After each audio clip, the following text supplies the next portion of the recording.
Okay, so right now I have this issue right now, and it involves the mastermind principle, the law of attraction, whoever I'm surrounding myself with. It's like who you associate with is who you become, and that's what I'm working on right now with this. So again, this applies with the expert builder.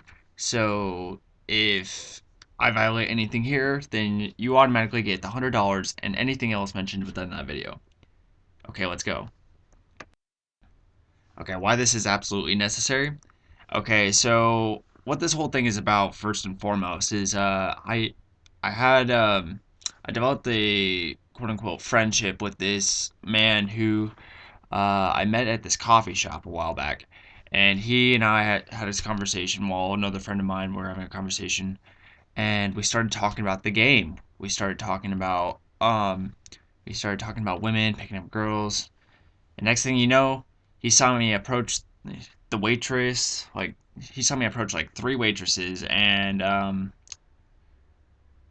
like I was just talking with him, having fun, and he was like, for whatever, like the topic was, hey, just go talk to her, just go strike up a good conversation with her. And he's like, you can't do that.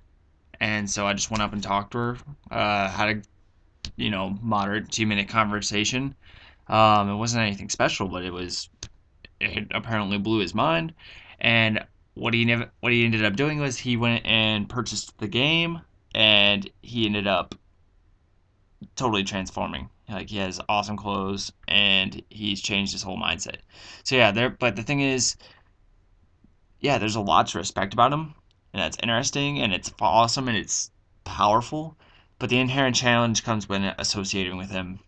Um, if I associate with Paul, sure, a person can get the newfound desire for greatness and the natural talents and strengths. But the thing is, if we associate with the person, we also associate with the person's identity, his mother, his father, his work, his clients, his beliefs, his values, his techniques, his questions, his behaviors, his thoughts, and many of which tend to behave counterproductively.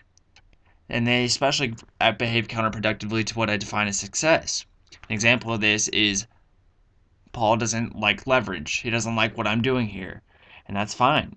He doesn't have to. But the thing is, it's not fine if I choose to associate with that. And if I choose to associate with that, then that's entirely my responsibility.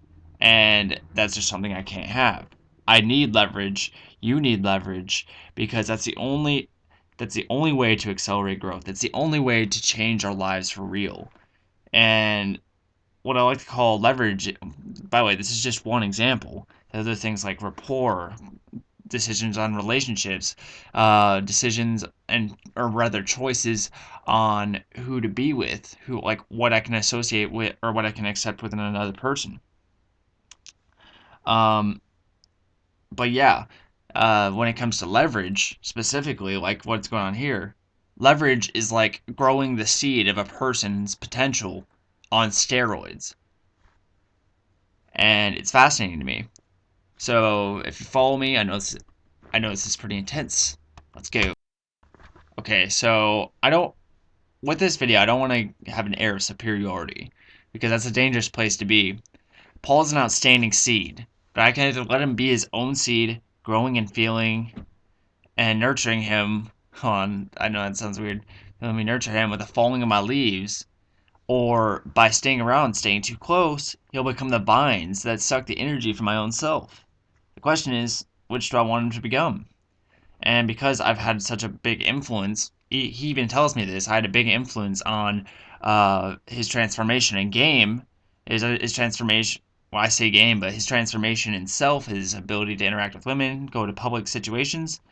It's like, wow, um, it's my responsibility to guide him in the direction that I want to go, or that I want him to go, and I want him to be as successful as possible.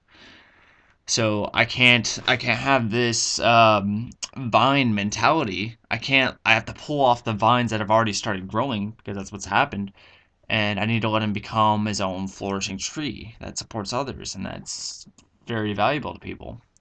So yeah, that's what I want to avoid. Okay, now the reasons what that go through my mind that caused me to go through so much trouble to cause leverage with myself, with separating Paul and I, are these principles here. The mastermind principle. This is obvious. If you've read Think and Grow Rich and you've read The Master Key to Riches, or if you've studied anything that Evan Pagan does, that Evan Pagan talks about, he will, each person will talk to you at length about, or would talk to you at length about the mastermind principle.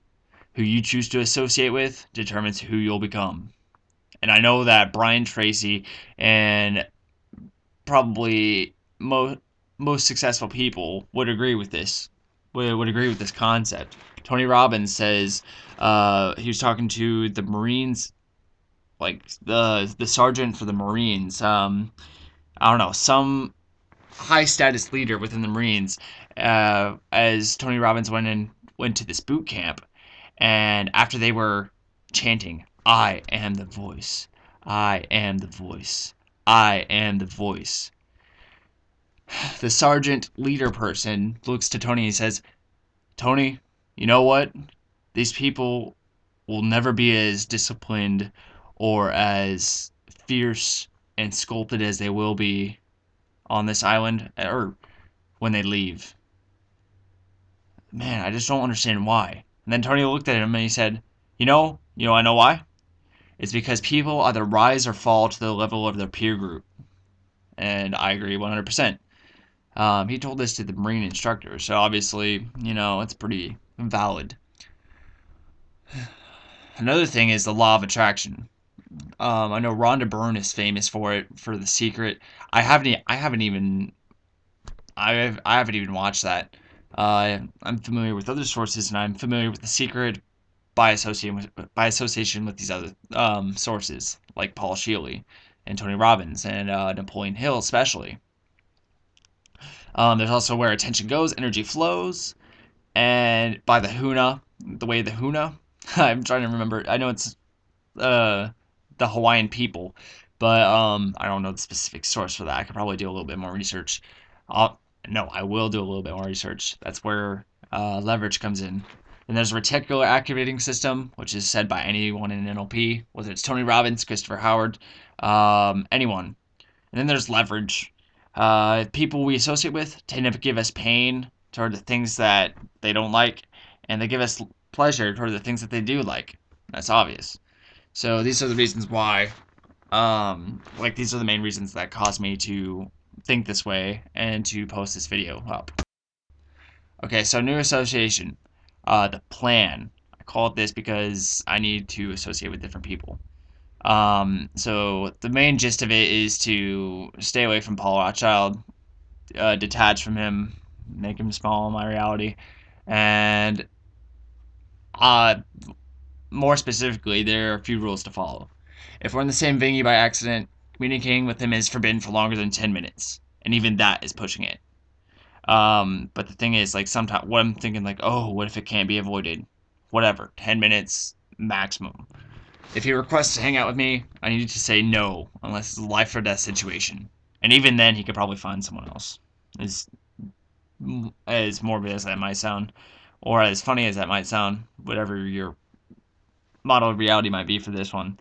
Um, so another thing too is if for whatever reason this contract must break, like for example if he decides to get heavily into leverage and he just like super evolves, then the only way to break this contract here is I must email 10 people who make over at least $1 million a year or get laid 20 times a month, preferably both, 6 of which must contain the affirmative that it's a good idea to associate with him, and only then will I breach this agreement. But even that, then it's like keeping the agreement because this is part of it. So, whatever. Long term thinking, 5 years plus. See, this is like, I'm thinking like what best will happen if I do what I'm saying here. And the thing is, if I complete this, the 5 year goal or the 5 year turnout is much, much better.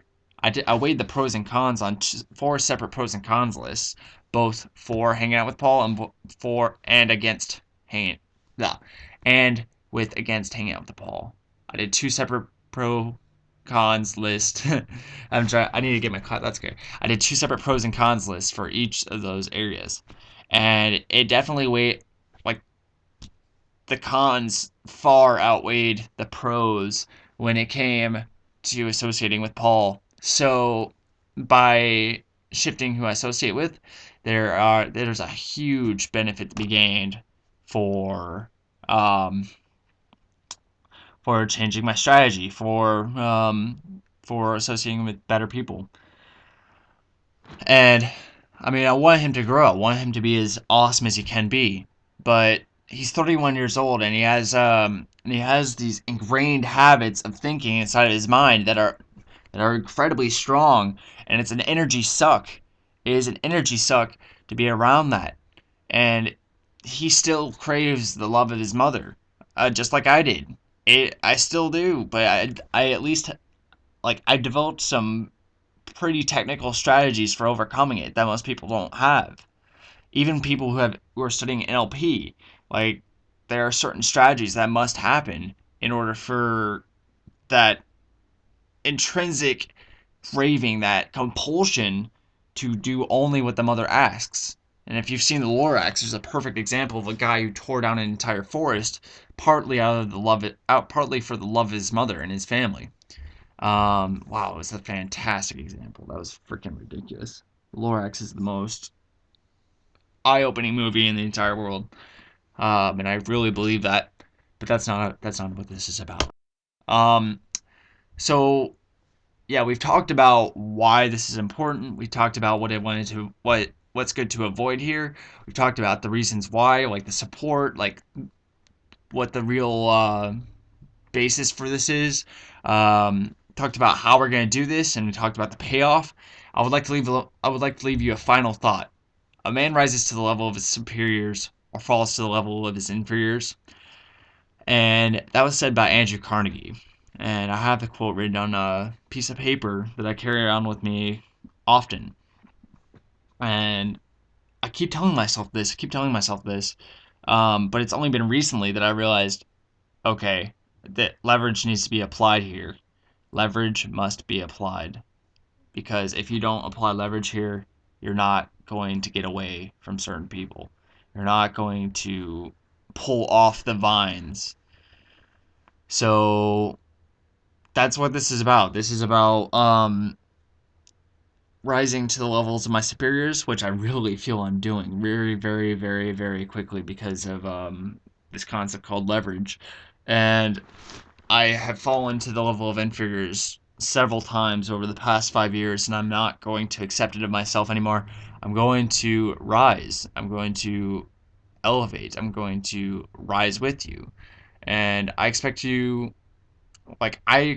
help other people as much as possible. I expect to, if someone comes to me and requests my help and tries to just constantly say, hey, I need your help. Hey, I need your help. Much like I'm doing with Brad Pitt at the moment. Uh, then absolutely, I'll help out.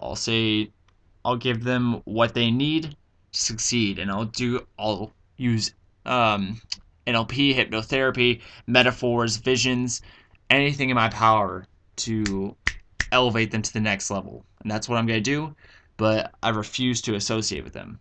Um, and that's a very broad term. There are technical things there that I could associate my past self, like who I was with that person, and that's fine. Um, but the truth is, I need to have different people that I focus on and surround myself with every day, and I need to focus strictly on how best to give these people the maximum value. So that's the final thought, and that's how this is. So we'll talk soon. Bye.